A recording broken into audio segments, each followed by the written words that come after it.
तथास्तु नमस्कार, मेरा नाम डॉक्टर करिश्मा प्रधान देवेंद्र है और मैं हूँ CEO तथास्तु डेंटल हॉस्पिटल्स। आज मैं आपके साथ डिस्कशन करने आई हूँ एक बहुत ही इंटरेस्टिंग और कॉमन टॉपिक पे जो सभी लोग बहुत कुछ जानना चाहते हैं जिसके बारे में, और वो है रूट कनाल ट्रीटमेंट। तो हमारे पास अक्सर फ़ोन आते हैं और मरीज़ हमसे सीधे ये बोलते हैं कि मैडम रूट कनाल कराना है तो कितना टाइम लगेगा, कितना खर्चा आएगा। तो अब धीरे धीरे मैं ये चीज़ नोटिस कर रही हूँ कि रूट कनाल ट्रीटमेंट हमें डायग्नोज करके एज अ ट्रीटमेंट प्लान बताने की बजाय मरीज़ ही डायग्नोज करके बता देते हैं कि रूट कनाल ट्रीटमेंट होना है। तो आप सबके मन में जिज्ञासा होगी कि आखिर ये क्या होता है। आइए आज इसके बारे में आपको बताती हूँ। सबसे पहले समझना ये ज़रूरी है कि रूट कनाल होता क्या है। तो रूट कनाल दांत का एक हिस्सा होता है। हमारे दांत में, जैसे कि मैं आपको पहले भी अपने वीडियोज़ में बता चुकी हूँ कि सबसे ऊपर होती है परत इनामल की, उसके बाद होता है डेंटिन और सबसे नीचे होता है पल्प, जो कि दांत का सबसे अंदरूनी पोर्शन है। तो जो पल्प होता है वो दो हिस्सों में डिवाइडेड रहता है। हमारा दांत ही मोटे तौर पे दो हिस्सों में डिवाइडेड है, एक क्राउन और एक रूट। क्राउन वो हिस्सा होता है जो आपको दिखता है और रूट वो हिस्सा होता है जो कि अंदर होता है, हड्डी के अंदर धंसा हुआ, जो आपको दिखता नहीं है, सिर्फ एक्सरे पे नज़र आता है। तो पल्प का वो हिस्सा जो रूट के अंदर होता है उसे रूट कनाल कहा जाता है। और उसी रूट कनाल वाले हिस्से में हमारी जो नर्व्स होती हैं वो जाती हैं, नीचे के जो बाकी दांतों से कनेक्शंस हैं या बाकी शरीर से कनेक्शन है, ये सब रूट कनाल के थ्रू ही होकर निकलता है। तो कब ज़रूरत होती है रूट कनाल ट्रीटमेंट की? जब भी इन्फेक्शन आपके पल्प तक पहुंच जाए और वहां से आपके ब्लड में एंटर होना शुरू हो जाए। हमारे दांत का जिंदा पोर्शन पल्प होता है क्योंकि उसी के अंदर ब्लड सप्लाई होता है, नर्व सप्लाई होता है। बाकी जो हमारे दांत का डेंटिन है या फिर इनामल है, डेंटिन में नर्व एंडिंग्स होती हैं, इसलिए आपको सेंसेशन होता है, और इनामल में कोई भी सेंसेशंस होते ही नहीं हैं। तो यदि दांत में सड़न होती है या फिर दांत घिस जाता है या किसी भी वजह से जो भी इन्फेक्शन है या आउटर एटमॉस्फेयर है, बैक्टीरियाज किसी तरह यदि एंटर हो जाते हैं दांत के पल्प के अंदर, तो आपको बहुत तेज़ पेन होता है। आप हो सकता है उस पेन को अवॉइड कर दें। अगर आप पेन में आ जाते हैं तो इसे अक्यूट केस कहा जाता है।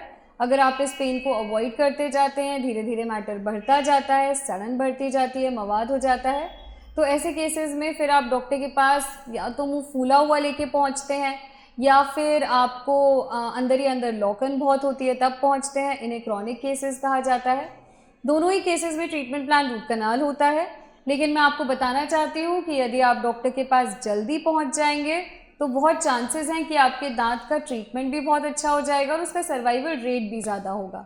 लेकिन यदि आप बहुत ज़्यादा टाल देते हैं और इन्फेक्शन रूट कनाल तक पहुँचने के बाद जड़ों के नीचे तक चला जाता है, पेरियापाइकल एब्सेस हो जाता है, या फिर फूटकर फुंसी बनकर मवाद बहना शुरू हो जाता है, या ये मवाद सिस्ट या ग्रान्युलोमा में कन्वर्ट हो जाता है, तो बहुत चांसेस हैं कि आपका दांत भी बचना मुश्किल हो जाए और रूट कनाल भी फेलियर में चला जाए। तो अब मैं आपको बताती हूँ कि रूट कनाल को किया कैसे जाता है। What exactly is root canal treatment? आपके जो दांतों की नसें हैं उनको साफ करके, प्रिपेयर करके, शेप अप करके, एक आर्टिफिशियल मटेरियल से भर के दोबारा दांत को रेस्टोर करने की प्रक्रिया को कहते हैं रूट कनाल ट्रीटमेंट। और इस ट्रीटमेंट में मोटे तौर पर 3 स्टेप होते हैं। सबसे पहले आपके दांत को ओपन करके पल्प चेम्बर तक पहुंचना, इसको एक्सेस ओपनिंग कहा जाता है। उसके बाद आता है बायोमैकेनिकल प्रेपरेशन, जिसे आमतौर पे BMP कहा जाता है, जिस दौरान डॉक्टर छोटी छोटी सुइयां लेकर आपके दांतों को साफ करते हैं या फिर मशीन के माध्यम से करते हैं। और तीसरा होता है ऑब्चुरेशन। ऑब्चुरेशन यानी जो हमने निकाल दिया अब उसे वापस भरना है और आपके दांत को रेस्टोर करना है। तो ये तीनों ही प्रक्रिया होने के बाद में आपके डॉक्टर बेहतरीन आपके दांत के अंदर मसाला भरेंगे और उसके ऊपर कैप पहना के आपको फ्री कर देंगे।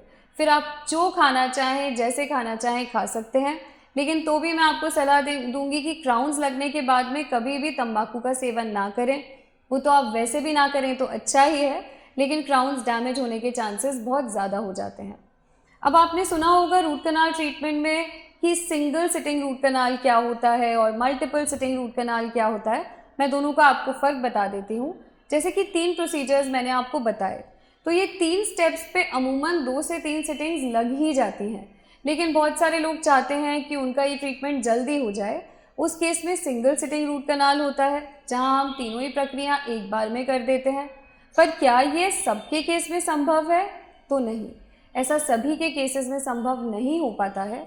अगर आपका दांत क्रॉनिक है, यानी उसमें मवाद हो चुका है, तो मवाद को सूखने का वक्त तो देना ही पड़ेगा और देना चाहिए भी। अगर मवाद सूखेगा नहीं, इन्फेक्शन ख़त्म नहीं होगा, तो आपके दांत में जो इन्फेक्शन है वो वहीं की वहीं बरकरार रह जाएगा और रूट कनाल ख़त्म हो जाएगी। ये एक फेलियर का चांसेस हो सकते हैं, इससे एक फेलियर के चांसेस उत्पन्न हो सकते हैं। इसलिए हम प्रयास करते हैं कि हम आपके दांत को मल्टीपल स्टेप्स में करें यदि उसके अंदर मवाद होता है तो। अब आपने सुना होगा कि मशीन के द्वारा भी रूट कनाल होता है और हाथ के द्वारा भी होता है। तो जी हाँ, जो मशीन के द्वारा रूट कनाल होता है उसे रोटरी एंडोडोंटिक्स की कैटेगरी में डाला जाता है, जहाँ पर एंडोमोटर मशीन होती है जिसके माध्यम से आपके दांत के अंदर हम फाइलिंग कर देते हैं, यानी बीएमपी कर देते हैं, और काम थोड़ा सा जल्दी हो जाता है, बेहतर हो जाता है और नए एरा में इसी तरीके से काम किया जाता है। अगर आपका मल्टीपल स्टेप रूट कनाल है तो क्या वो चीज़ें हैं जिनको आपको ध्यान में रखना चाहिए? आपको जिस तरफ से रूट कनाल चल रहा है उस साइड से कभी कुछ भी खाना नहीं चाहिए, क्योंकि यदि आप खाएंगे रूट कनाल जिस साइड से चल रहा है तो आपको पेन होने की संभावना हो सकती है, प्रेशर फील हो सकता है, इसलिए उस साइड का उपयोग ना करें। आपको ठंडा गर्म आमतौर पे रूट कनाल चालू होने के बाद में लगता नहीं है, इसलिए घबराएं नहीं। और बहुत सारे लोगों को ये डर रहता है कि रूट कनाल बहुत पेनफुल प्रोसीजर है, तो ऐसा नहीं है। यदि आपके डॉक्टर अच्छे उत्तीर्ण हैं, अपने काम को समझते हैं, अपने प्रोसीजर्स को जानते हैं, तो रूट कनाल एक पेनफुल प्रोसीजर नहीं होता, क्योंकि इसमें आपको एनेस्थीसिया दिया जाता है और एनेस्थीसिया देने की वजह से आपकी नसें सुन्न हो जाती हैं, जिसके बाद आपको कुछ भी पता नहीं चलता। बहुत से लोग पूछते हैं क्या क्राउनिंग रूट कनाल का ही एक हिस्सा है? तो नहीं, ऐसा नहीं है। क्राउन लगाना रूट कनाल के बाद होने वाली प्रक्रिया है और वो अमूमन हर ही केस में ज़रूरी होता है, क्योंकि यदि आपके दांत का रूट कनाल ट्रीटमेंट हो गया तो आपके दांत का जो ब्लड सप्लाई है वो ख़त्म हो गया। अब ये दांत एक सूखे पत्ते की तरह है। जैसे एक सूखे पत्ते में पानी नहीं होता, वो झड़ सकता है, टूट सकता है, बिखर सकता है, इसी प्रकार से आपका दांत भी ब्रिटल हो जाता है, एक कांच की तरह।